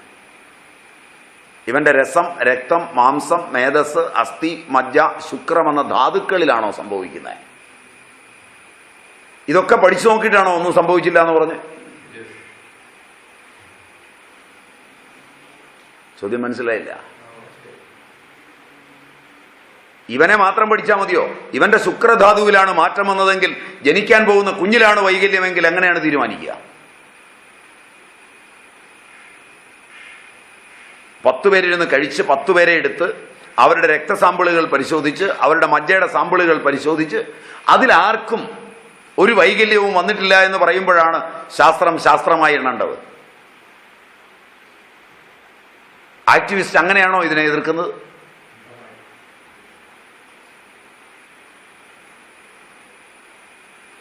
ചോദ്യം ന്യായമല്ലെങ്കിൽ തല്ലാൻ മറക്കരുത്.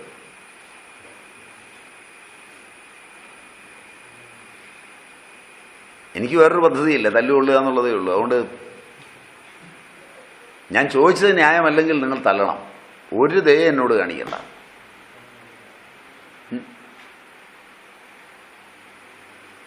ചോദിച്ചത് ശരിയല്ലെന്ന് തോന്നുന്നു. ഒന്ന് ആലോചിച്ച് നോക്ക്. നേരെ മറിച്ച് ആക്ടിവിസ്റ്റിന് വിവരം ഉണ്ടെങ്കിൽ, അവനെ പിന്തുടർന്നവർക്ക് വിവരം ഉണ്ടെങ്കിൽ ആദ്യം അന്വേഷിക്കേണ്ടത് ഇത്രയും പേരുടെ രസരക്താദി ധാതുക്കളിൽ വന്ന പരിണാമം, അവന്റെ ക്രോമസോമിൽ വന്ന പരിണാമം, ബീജം, ബീജഭാഗം, സുശ്രുതൻ, ബീജഭാഗ അവയവത്തിൽ വന്ന പരിണാമം, ജീനിൽ വന്ന പരിണാമം, ജനിതക പരിണാമം. ഇത്രയും പരിശോധിച്ച് കഴിഞ്ഞു വേണം ഞാൻ പരിശോധിച്ചിരിക്കുന്നു, അപകടമൊന്നുമില്ല. അവിടെയല്ലേ ഇതിൻ്റെ പ്രശ്നം. അതുകൊണ്ടാണ് നൂറ്റാണ്ടുകളിലൂടെ നോക്കിയവരായിരിക്കും ചിലപ്പോൾ അച്ഛനും അമ്മയും പറഞ്ഞു കൊടുത്ത് വന്നിരിക്കുന്നത്. അത് ശാസ്ത്രമല്ല. ഒരു ദിവസം കൊണ്ട് ടെസ്റ്റ് ട്യൂബിനകത്ത് കണ്ടതാണ് ശാസ്ത്രമെന്ന് പറയുന്നത്. വിഡ്ഢികളുടെ ലോകമല്ലേ. അതായത് നിങ്ങളുടെ അച്ഛന് വിവരമില്ല, അപ്പൂപ്പന് വിവരമില്ല, നിങ്ങൾക്കേ വിവരമുള്ളൂ എന്ന് പറയുന്ന ശാസ്ത്ര സാങ്കേതിക വിദ്യയുടെ വൈകല്യമാണിത്. ഒരടുക്കളയിൽ പണിയെടുത്ത സ്ത്രീ അവൾ കണ്ട കാര്യങ്ങൾ അവളുടെ മകനും മകൾക്കും പറഞ്ഞു കൊടുത്തു വരുന്നതാണ് ശാസ്ത്രം. അത് ജനകീയ ശാസ്ത്രം. ഒരു ദിവസം രാവിലെ പോയി സെക്കൻഡ് ഗ്രൂപ്പും പഠിച്ച് വേറൊന്നിനും അഡ്മിഷൻ കിട്ടിയില്ലെങ്കിൽ 5 ലക്ഷം കൊടുത്ത് കാറ്ററിങ്ങിനും പോയി, ഹോട്ടലിയറിങ്ങിനും പോയി, വേവുകയില്ലാത്ത കോഴിയെ വേവിക്കാൻ തൈരൊഴിച്ച് വേവിക്കാമെന്ന്, കട്ടുള്ള കപ്പ വേവിക്കാൻ പ്രഷർ കുക്കറിൽ വേവിക്കാമെന്ന്, പ്രഷർ കുക്കറിൽ വേവിച്ച് കുഴച്ച് പുഴുങ്ങി കൊടുത്ത് പാൻക്രിയാസ് തട്ടിപ്പോകുമ്പോൾ ആരോഗ്യം ജനകീയമല്ല, അറിവ് ജനകീയമല്ല. തൈരൊഴിച്ച് മീൻ വെച്ച് കഴിച്ച് സാന്തൈൻ ഓക്സിഡൈസും ഹൈഡ്രജൻ പെറോക്സൈഡും പ്രതിപ്രവർത്തിച്ച് നെയ്സന്റ് ഓക്സിജൻ ഉണ്ടാവുകയും പോളിമറൈസ് ചെയിൻ റിയാക്ഷന് വിധേയമാവുകയും ഓങ്കോജീനുകളെ തരിപ്പിക്കുകയും ചെയ്യുമ്പോൾ, മാരകങ്ങളായ ക്യാൻസറുകളിലേക്ക് മനുഷ്യൻ വഴുതി വീഴുമ്പോൾ, തൈരൊഴിച്ച് കോഴിയെ വേവിച്ചു തന്ന ഹോട്ടലുകാരൻ കാശ് തരുമോ ലക്ഷങ്ങൾ ചികിത്സയ്ക്ക്?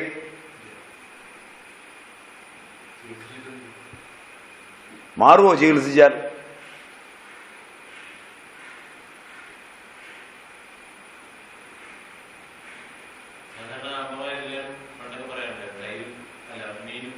തൈരും പറ്റില്ല, മീനും പാലും പറ്റില്ല.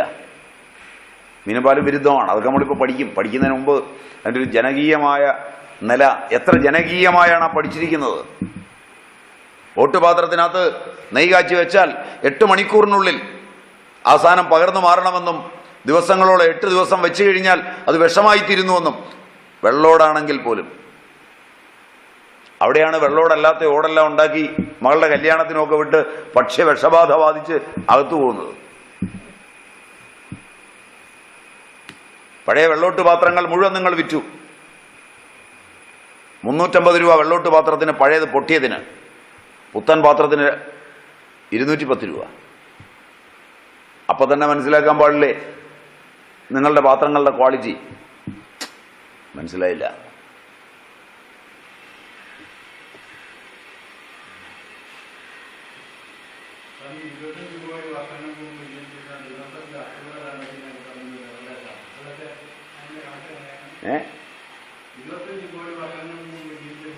അങ്ങനെയൊക്കെ പറയുന്നുണ്ട്, കണ്ടിട്ടുണ്ടാവാം. അത് ഫോസിലുകളും ബാക്കിയുള്ളതിൽ നിന്നൊക്കെയുള്ള അനുമാന പഠനങ്ങളാണ്. അതൊക്കെ ഉണ്ടാവാം. അത്തരം ശാസ്ത്രങ്ങളെ ഒന്നും നമ്മൾ ചോദ്യം ചെയ്യുന്നില്ല. പക്ഷേ ശാസ്ത്രത്തിനകത്തെ അശാസ്ത്രീയത ചോദ്യം ചെയ്യപ്പെടേണ്ടതാണ്. ശരിയല്ല. അതുമാത്രമാണ് ഈ പറഞ്ഞതിൻ്റെ സാരം. വെള്ളോട്ട് പാത്രങ്ങൾ നിങ്ങൾ നോക്കിയാൽ മതി. പാത്രത്തിൻ്റെ അഴുക്ക് വേണ്ട. നിങ്ങൾ കഴുത്തേലിടുന്ന സ്വർണം, പഴയ കാലത്ത് കുഞ്ഞിന് സ്വർണ്ണ നൂല് വയമ്പിനകത്ത് അടിച്ചു കയറ്റി ഉരച്ചു കൊടുത്തിരുന്നു. ഒരു കുഞ്ഞിനും രോഗം വന്നില്ല. ശരിയല്ല. സ്വർണം നിങ്ങൾ കഴുത്തേലിട്ടാൽ ഇന്ന് ക്യാൻസറാ കണ്ടത്തിൽ. ഇപ്പൊ ഏറ്റവും തിരക്കാണ് സ്വർണം മേടിക്കാൻ. കാരണം ഇപ്പോഴാണ് വില കൂടിയത്. വില കൂടിയപ്പോഴാണ് തിരക്ക്. ശരിയല്ല. തൊടുപുഴ ചെന്ന് സ്വർണ്ണക്കടകളിൽ നോക്കുക, ഇപ്പോഴാണ് ഏറ്റവും വലിയ തിരക്ക്. മേടിക്കുന്ന സ്വർണത്തിൽ ഏറ്റവും അപകടകാരിയായ ഇറിഡിയം, റുബീഡിയം തുടങ്ങിയ സാധനങ്ങളാണ് കൂടുതൽ. സ്വർണത്തിൻ്റെ അല്ലാതെ തിളക്കം ഇറിഡിയത്തിൻ്റെയാണ്.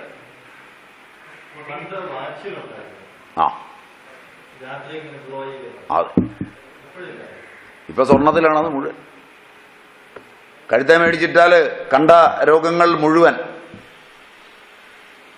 പഴയ വല്യമ്മമാരുണ്ടാക്കിയ സ്വർണം മേടിച്ച് കഴുത്തേലിടാം, ഒരു രോഗവും വരില്ല. ഇതെല്ലാം വെച്ചിട്ട് നിങ്ങൾ നോക്കുക, ജീവിതം മാറി മറിയുകയാണ്.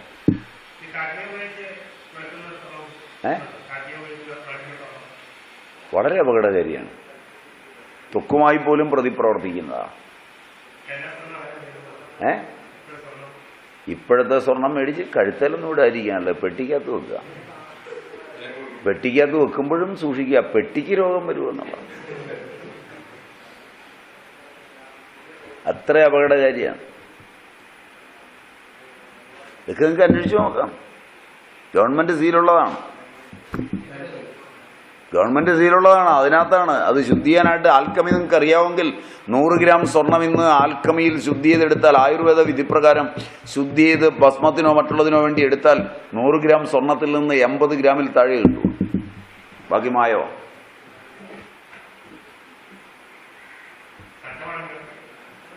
തങ്കം എന്ന് പറഞ്ഞൊരു സാധനം ഇല്ല, വല്ലവർക്കും പേരിട്ടതല്ലാതെ. അത്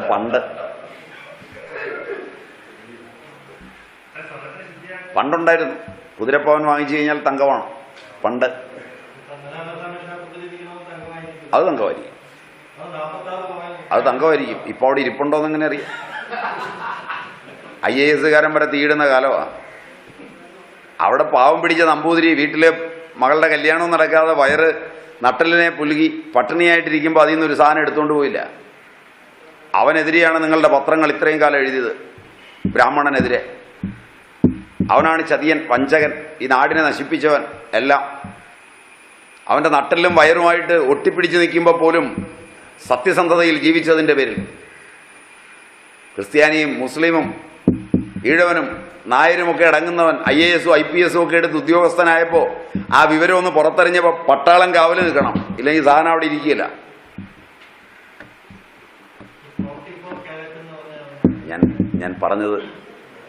ഞാൻ പറഞ്ഞതിൽ സത്യമുണ്ടോ എന്ന് അറിഞ്ഞിട്ട് മതി ബാക്കി. ഞാൻ പറഞ്ഞതിൽ കാര്യമുണ്ടോ?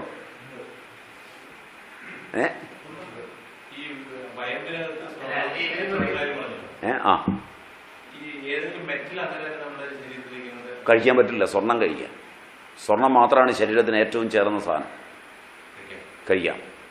സ്വർണം അതിൻ്റെ പ്യുവർ ഫോമിൽ കഴിക്കാം. പക്ഷേ പ്യുവർ ഫോമിൽ ഒരു സ്വർണം ഇന്ന് നിങ്ങൾക്ക് കിട്ടില്ല. കുതിരപ്പവൻ കിട്ടുമായിരുന്നു, കുതിരപ്പവൻ പ്യുവറല്ല. കാരണം കേരളത്തിൽ നിന്ന്, കർണാടകത്തിൽ നിന്ന് ഒരു 5 പേര് ഷെയ്ഖിൻ്റെ അടുക്കിലേക്ക് കയറിയിട്ടുണ്ട്.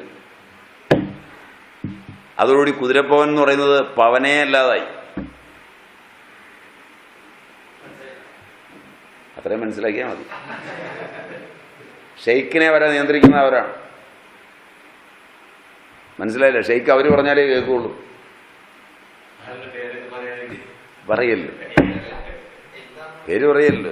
മലയാളികളാണ് ഇവിടുന്ന് പോയിരിക്കുന്നത്. ഇവരൊക്കെ ചെന്ന് കഴിഞ്ഞാൽ പിന്നെ അവിടുത്തെ പവനൊക്കെ മാറും. വെള്ളം അടിച്ചിട്ടില്ലാത്ത ഷെയ്ക്ക് വെള്ളം അടിക്കും, ഹറാമായത്. ശരിയല്ല. നമ്മൾ കച്ചവടക്കാരാണ്, തനി കച്ചവടക്കാർ, കട്ട് ത്രോട്ട് കച്ചവടക്കാർ. അവരാൽ നിയന്ത്രിക്കപ്പെടുന്നതാണ് ഇന്നത്തെ ലോകം. ബുദ്ധിയാൽ നിയന്ത്രിക്കപ്പെടുന്നതോ ജ്ഞാനത്താൽ നിയന്ത്രിക്കപ്പെടുന്നതോ ഒന്നുമല്ല, കച്ചവടക്കാരാൽ നിയന്ത്രിക്കപ്പെടുന്നതാണ്. അല്ല, അവരുടെ തന്ത്രങ്ങളിലേ നിങ്ങൾ വീഴുള്ളൂ. സത്യത്തിൽ നിങ്ങൾ വീഴില്ല. അത് നിങ്ങളുടെ കുറ്റം, അവരുടെ കുറ്റമല്ല. അതിന് അവരുടെ കുറ്റമാകുന്നത്. അവർ കച്ചവടത്തിലിരിക്കുന്നവരാണ്. അവർ പരസ്യം കാണിക്കും. അവർ സിനിമാ നടനെ കൊണ്ടുവന്ന് ഇതാണ് നല്ലതെന്ന് കാണിക്കും.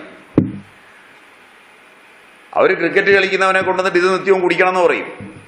നിങ്ങൾ അന്വേഷിക്കില്ല ഇവൻ കുടിച്ചിട്ടാണോ കളിക്കുന്നതെന്ന്. ഇത് കുടിച്ചിട്ട് ഞങ്ങളുടെ പിള്ളേരെല്ലാം തോലുമോ, മസിൽ പോവും. മനസ്സിലായില്ല? അങ്ങനെ കുടിക്കുന്നത് അവൻ്റെ പരസ്യംകാരനല്ല.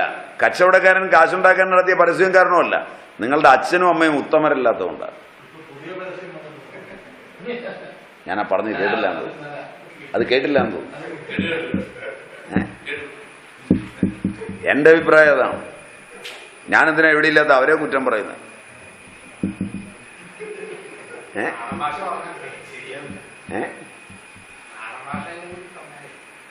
നല്ല തള്ളയ്ക്ക് ഉറക്കണം എന്നാ പറയേണ്ടത്. അപ്പം അതുകൊണ്ട് ആഹാരങ്ങളുടെ വൈരുദ്ധ്യം ഇന്ന് അറിഞ്ഞാണ് മനുഷ്യൻ കഴിക്കുന്നത്. നമുക്കതിലേക്ക് വരാം, അതിൻ്റെ ശാസ്ത്രത്തിലേക്ക്. യച്ഛാപി ദേശകാലാഗ്നിമാത്ര സാൽമ്യാനിലാദിഭി സംസ്കാര വീര്യതശ്ച കോഷ്ടാവസ്ഥ ക്രമൈരവി പരിഹാരോപചാരാഭ്യാം പാകാത് സംയോഗതോപി വിരുദ്ധം തച്ച നഹിതം ഹൃത് സമ്പദ് വിധിഭിശ്ചയത്. ദേശവിരുദ്ധം, കാലവിരുദ്ധം, അഗ്നിവിരുദ്ധം, മാത്രാവിരുദ്ധം, സാൽമ്യവിരുദ്ധം, ദോഷവിരുദ്ധം, സംസ്കാരവിരുദ്ധം, വീര്യവിരുദ്ധം, കോഷ്ടവിരുദ്ധം, അവസ്ഥാവിരുദ്ധം, ക്രമവിരുദ്ധം, ഉപചാരവിരുദ്ധം, പാകവിരുദ്ധം, സംയോഗവിരുദ്ധം, ഹൃദ് വിരുദ്ധം, സമ്പദ് വിരുദ്ധം, വിധിവിരുദ്ധം എന്നിങ്ങനെ ചരകം 18 വൈരുദ്ധ്യങ്ങൾ പറയും ആഹാരത്തിൽ. എന്നെ അത്ഭുതപ്പെടുത്തുന്നത് ഈ പേരുകളല്ല. എന്നെ അത്ഭുതപ്പെടുത്തുന്നത് യുഗങ്ങൾക്ക് മുമ്പ് ചരകൻ രൂപപ്പെടുത്തിയ അറിവ് ഇന്ത്യൻ കുടുംബങ്ങളിലെ ഏറ്റവും താഴ്ന്ന ജീവിതം നടത്തുന്ന തൊഴിലാളിയുടെ വീട് മുതൽ ഏറ്റവും ഉന്നതമായി ഭരണം നടത്തുന്ന രാജാവിൻ്റെ വീട് വരെയുള്ള ജനങ്ങളിൽ നിത്യനിരന്തരമായി അറിഞ്ഞിരുന്നു എന്ന അറിവാണ് എന്നെ അത്ഭുതപ്പെടുത്തുന്നത്. ഞാനീ ചൊല്ലിയതൊക്കെ സംസ്കൃതമാണ്, പക്ഷെ ഇതിൻ്റെ അന്തസത്ത ഒരു സംസ്കൃതവും അറിയാത്ത ഇന്ത്യയിലെ നാടോടികൾക്ക് വരെ അറിയാമായിരുന്നു എന്നുള്ളതാണ് ഇതിൻ്റെ ജനകീയ സ്വഭാവം. വൈദ്യശാസ്ത്രത്തെ ജനകീയമാക്കിയിരുന്നു എന്നുള്ളതാണ് ഞാൻ പറഞ്ഞതിൻ്റെ സാരം. നിങ്ങൾ ഇന്ന് പഠിക്കുന്ന ഒരറിവ് പോലും ജനകീയമല്ല. ഒരു കെമിസ്ട്രിയും പഠിച്ച ഏറ്റവും ഉന്നതമായി കെമിസ്ട്രി പഠിച്ച ആളിനറിയില്ല. കാരണം ഇതിനകത്ത് കെമിസ്ട്രി ഗ്രാജുവേറ്റ്സ് ഉണ്ടാവും. ഉണ്ടെങ്കിൽ ഒന്ന് കൈപൊക്കിയാൽ നല്ലതാണ്. Post graduates and graduates chemistry അവിടെ ഒരെണ്ണമുണ്ട്. ഒന്നേ ഉള്ളോ? ആകെ ഒന്നേ ഉള്ളോ? ഒന്നേ ഉള്ളൂ. കെമിസ്ട്രി സബുണ്ടായിരുന്നവരുണ്ടാവും, 2ആയി. പിന്നെ പ്രീ ഡിഗ്രിക്ക് കെമിസ്ട്രി അവിടം വരെ പഠിച്ചവരുണ്ടാവും. കെമിസ്ട്രി കെമിക്കൽ എഞ്ചിനീയറിംഗ് എന്ന് പറഞ്ഞാൽ ഇതിലൊക്കെ കൂടിയതായി അല്ലേ? ഇച്ചിരിയും കൂടെ മൂത്തതാ. ഇനി പ്രീ ഡിഗ്രി വരെ കെമിസ്ട്രി പഠിച്ചവരാണ് മിക്കവാറും ബാക്കി ഒരു നല്ല ശതമാനം. ശരിയല്ല. നിങ്ങളുടെ ഒക്കെ വീട്ടിൽ അലുമിനിയം പാത്രമുണ്ട് പാചകത്തിന്. എന്തിനാ അങ്ങോട്ട് പഠിക്കാൻ പോയത്? ചോദിക്കേണ്ട ഭാഷ പഠിക്കാൻ പോയെന്നല്ല, ചരയ്ക്കാൻ പോയെന്നാ ചോദിക്കണ്ടേ. ഞാൻ മര്യാദയ്ക്ക് ചോദിച്ചു എന്നേ ഉള്ളൂ. മര്യാദയോട് ചോദിച്ചില്ലല്ലോ, ചോദിച്ചത് ഇതാണല്ലോ.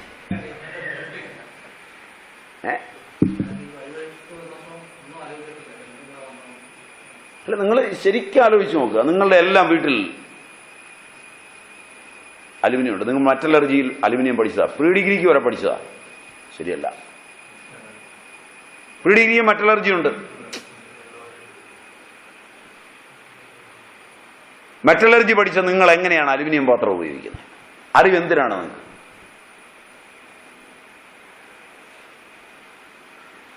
ലോകത്തിൽ ശുദ്ധജലത്തോട് വരെ റിയാക്ട് ചെയ്യുന്നൊരു മെറ്റലാണ് അലുമിനിയം. ശുദ്ധജലത്തോട് വരെ. അതിനെങ്ങനെയാണ് ISI മാർക്ക് ഉണ്ടാവുക? അതിനെങ്ങനെയാണ് ഫുഡ് ക്വാളിറ്റി ഗ്രേഡ് നിശ്ചയിക്കുക?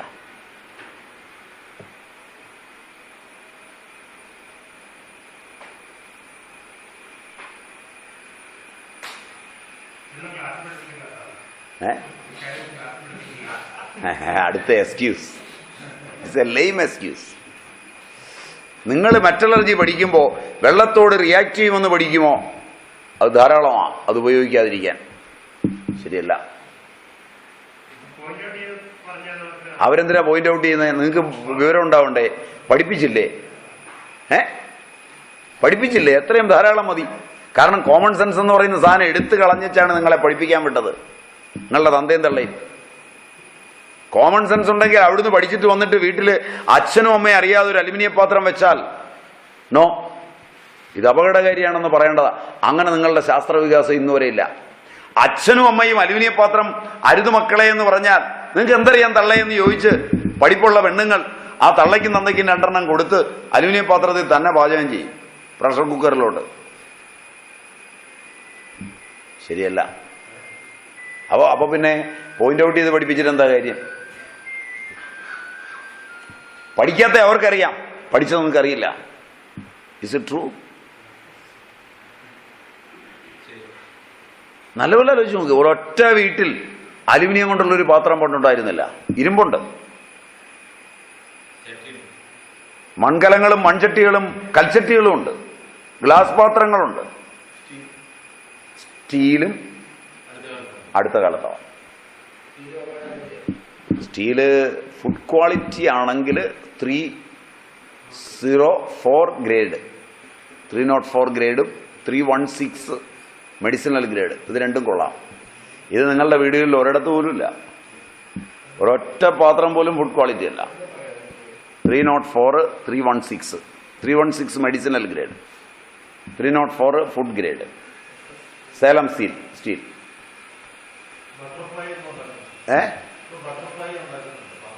ഇല്ല, ഒരു ബട്ടർഫ്ലൈയും ഉണ്ടാക്കുന്നില്ല, പരസ്യമല്ലാതെ.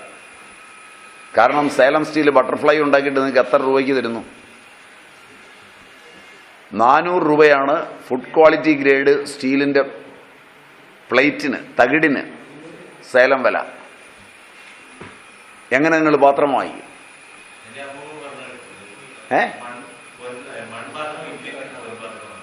ഏറ്റവും നല്ലതാണ്. നിങ്ങൾ എങ്ങനെ വാങ്ങിച്ചിട്ട് ആ പാത്രം എടുക്കും? ഡൽഹിയിൽ നിന്ന് വരുന്ന പാട്ട അടിച്ചു വന്നിരുന്നത് 90 രൂപ മുതൽ 150 രൂപ വരെ കിലോയ്ക്ക് എടുത്തിട്ട് വിൽക്കുന്ന നാട്ടിൽ നിങ്ങൾ സമ്മതിക്കുമോ ചെന്നിട്ട് 400 രൂപയ്ക്ക് ഒരു പാത്രം വാങ്ങിക്കാൻ? 400 രൂപ കൊടുത്ത് ഒരു പാത്രം, അതിൻ്റെ തകിടിന് മാത്രമാണ് 400 രൂപ. അടിക്കാനും വളയ്ക്കാനും പാത്രമാക്കാനുമുള്ള കാശ് വേറെ കൊടുക്കണം, അച്ഛനുമെല്ലാം. അങ്ങനെ വരുമ്പോൾ 600-700 രൂപ വരും. നിങ്ങൾ കൊടുത്ത് വാങ്ങിക്കുമോ? നിങ്ങൾ ബാർഗെയിൻ ചെയ്യില്ലേ? ബാർഗെയിൻ ചെയ്യാതെ നിങ്ങൾ വാങ്ങിക്കുന്ന മൊബൈൽ വാങ്ങിക്കും. ബ്യൂറേസിൽ ബാർഗെയിനിങ് ഇല്ല, എത്ര ഇരട്ടിയായാലും. ഭക്ഷണ പദാർത്ഥങ്ങളും പാത്രങ്ങളും നിങ്ങൾ ബാർഗെയിൻ ചെയ്യാതെ വാങ്ങിക്കുമോ?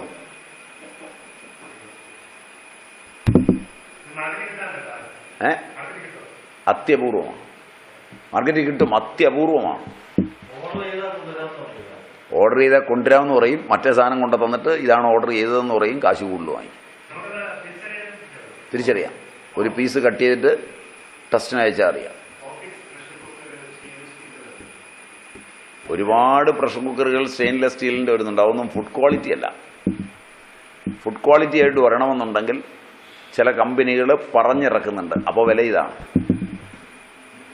സായിപ്പ് ആഹാരം കഴിക്കുന്ന ഹോട്ടലുകളിലുണ്ട് ആ സാധനം.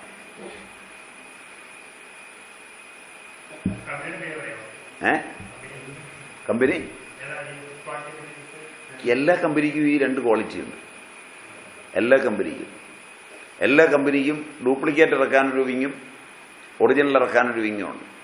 ഡ്യൂപ്ലിക്കേറ്റ് ഇറക്കാൻ സഹോദരിയുടെ വിങ്ങോ സഹോദരൻ്റെ വിങ്ങോ, ഒറിജിനൽ ഇറക്കാനും സഹോദരിയുടെയോ സഹോദരൻ്റെ ഒരാളുടെ വിങ്ങ്, സിസ്റ്റർ കൺസേൺ. അതായത് നിങ്ങൾ ഏറ്റവും കൂടിയ തരം വയർ വാങ്ങിച്ചുകൊണ്ടിരുമ്പോൾ ആ വയറാണ് ഏറ്റവും ഇന്ത്യയിൽ പേരുള്ളതെങ്കിൽ ആ വയറിൻ്റെ ഡ്യൂപ്ലിക്കേറ്റ് ഇറക്കുന്ന ആ കമ്പനി തന്നെ, അതിൻ്റെ വേസ്റ്റ് ഇട്ട് ഇറക്കുന്ന ആ കമ്പനി തന്നെയാണ്. ആ കമ്പനി ഇറക്കുമ്പോൾ അത് കട്ട് ചെയ്യുമ്പോൾ നിങ്ങൾക്ക് നോക്കിയറിയാം, അകത്ത് കറുത്തിരിക്കും, മറ്റ് ചുവന്നിരിക്കും ചെമ്പ്. അത് കടക്കാരനും അറിയാം, ഒരേ കടക്കാരനാണ് ഇത് വിൽക്കുന്നത്. ഒറിജിനൽ വിൽക്കുമ്പോൾ അവന് കമ്മീഷൻ കുറവ്, 2% 1%. ഡ്യൂപ്ലിക്കേറ്റ് വിൽക്കുമ്പോൾ 50% മുതൽ 70% വരെ. വില ഓൾമോസ്റ്റ് സെയിം. മനസ്സിലായില്ല? നിങ്ങൾക്കാണെങ്കിൽ പുറത്തുനിന്ന് കണ്ടാൽ ഒന്നും തിരിച്ചറിയില്ല. ഇനി നിങ്ങളെ കൊണ്ട് ഡ്യൂപ്ലിക്കേറ്റ് എടുപ്പിക്കണമെന്ന് നിർബന്ധം നിങ്ങൾ കൊണ്ടുപോകുന്ന അവന് ഇലക്ട്രീഷ്യൻ നിർബന്ധമുണ്ടോ?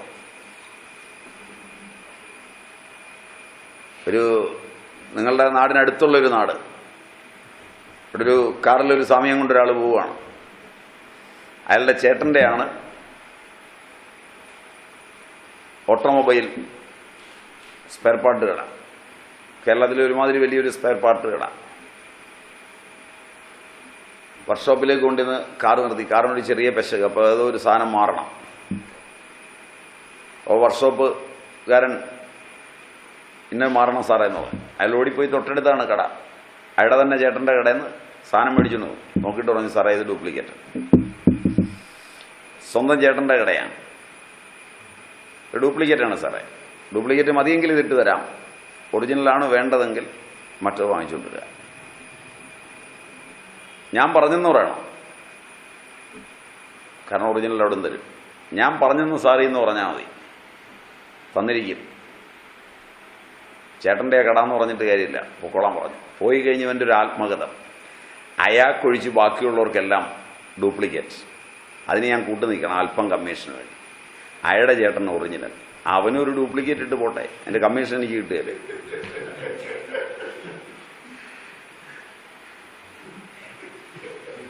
മനസ്സിലായില്ല?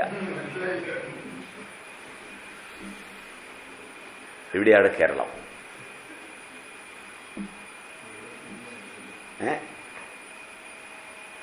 കട ഏതാണെന്നറിയാൻ എല്ലാ കടയിൽ നിന്ന് കൂട്ടി.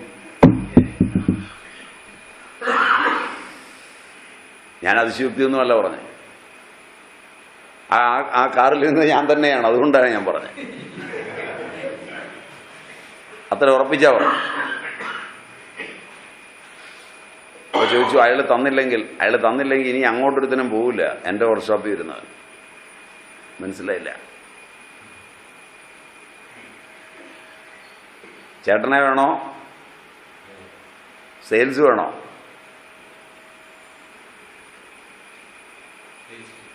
അതിലേറ്റവും വിചിത്രമായത്, അയാൾ പോയി തിരിച്ച് മേടിച്ചുകൊണ്ട് വന്നിട്ട് പറഞ്ഞു, നീ പറഞ്ഞത് നന്നായി.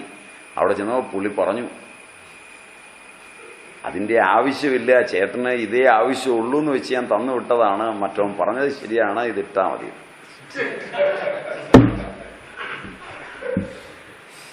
വില ഒറിജിനലിലേക്ക് കൂടുതൽ.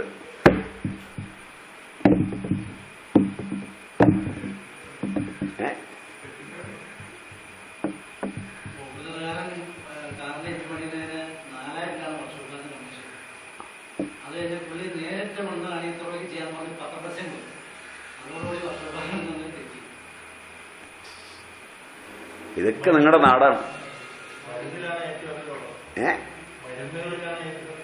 സംശയമില്ല, അക്കാര്യത്തിൽ യാതൊരു സംശയവുമില്ല. അപ്പൊ ഈ തരത്തിലേക്ക് എത്തുമ്പോൾ ഞാൻ അത്ഭുതപ്പെടുന്നത് ഈ അറിവിലൊന്നുമല്ല. ഇത്തരം ഏറ്റവും പ്രാചീനമായ അറിവ് ഈ നാട്ടിലെ സാധാരണക്കാരൻ്റെ വരെ നിത്യജീവിതത്തിൽ ഉണ്ടായിരിക്കുക, അതിനെ വർഷങ്ങൾ കൊണ്ട് തമസ്കരിപ്പിച്ചടുക്കി ഒരു യൂണിവേഴ്സിറ്റി എഡ്യൂക്കേഷൻ ഈ നാടിൻ്റെ ആരോഗ്യം തകർത്ത് കളഞ്ഞു. ആദ്യം നിങ്ങളുടെ യൂണിവേഴ്സിറ്റികൾ അടച്ചുപൂട്ടുക, അധ്യാപകന് പിടിച്ച് 4 കൊടുക്കുക, ആധുനികന്. എഴുത്തുകാരനെ തല്ലി മുട്ടൊടിച്ച് വീട്ടിലിടുക. ഇങ്ങനെയൊക്കെ ചെയ്താൽ ചിലപ്പോൾ നാട് നന്നായേക്കൊന്ന് തോന്നിപ്പോവും.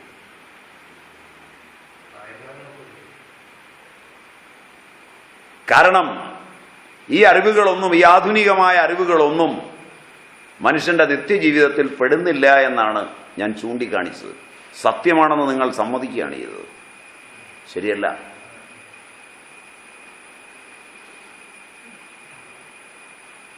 ഒരറിവും അത് നിങ്ങൾക്ക് പ്രത്യേകം നോക്കാം. എന്തിനാ പിന്നെ പഠിക്കാൻ ഇത്രയും പണം ചെലവാക്കുന്നത്? പ്രയോജനമില്ലാത്തൊരഭ്യാസമാണ് വിദ്യാഭ്യാസം.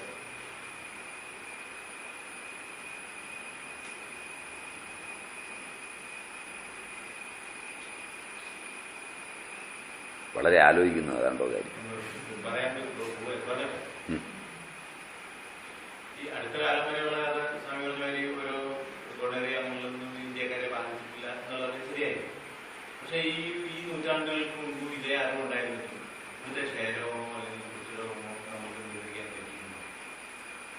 ഇല്ലെന്നെങ്ങനെയാണ് നിങ്ങൾ പറയുന്നത്? ഏത് സ്റ്റാറ്റിസ്റ്റിക്സ് വെച്ചാണ് പറയുന്നത്?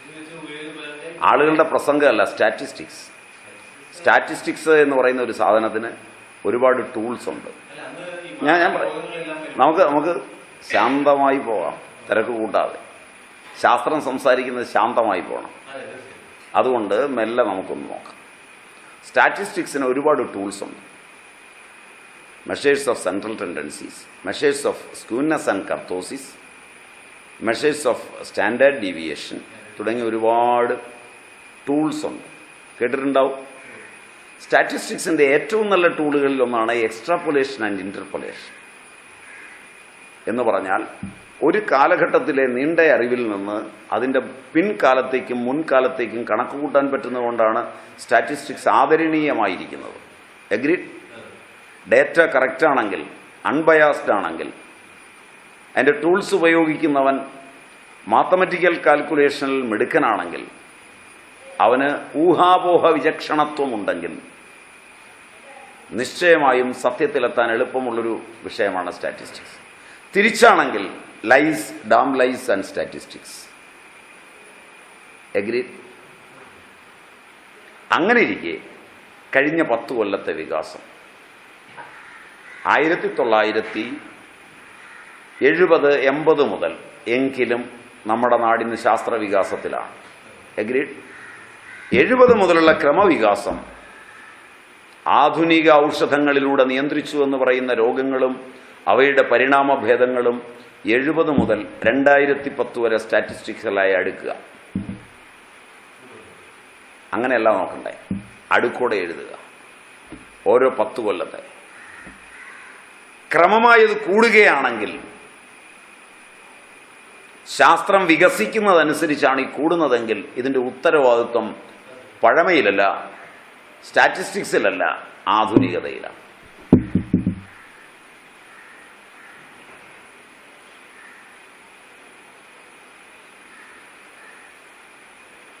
അവിടെയും ഇവിടെയുമൊക്കെ കിടന്ന് ഒന്നും ഒറ്റയുമൊക്കെയായ രോഗങ്ങളെപ്പറ്റി വളരെ വളരെ വിപുലമായി എഴുതുമ്പോൾ കേരളീയർക്ക് ഏറ്റവും അധികം ധാരണയുണ്ടാക്കിയ ഒരു സംഭവമുണ്ട് കേരളത്തിൽ. നിങ്ങൾ പഠിച്ചിട്ടുണ്ടെങ്കിൽ, കേരളത്തെ സംബന്ധിച്ചിടത്തോളം 1900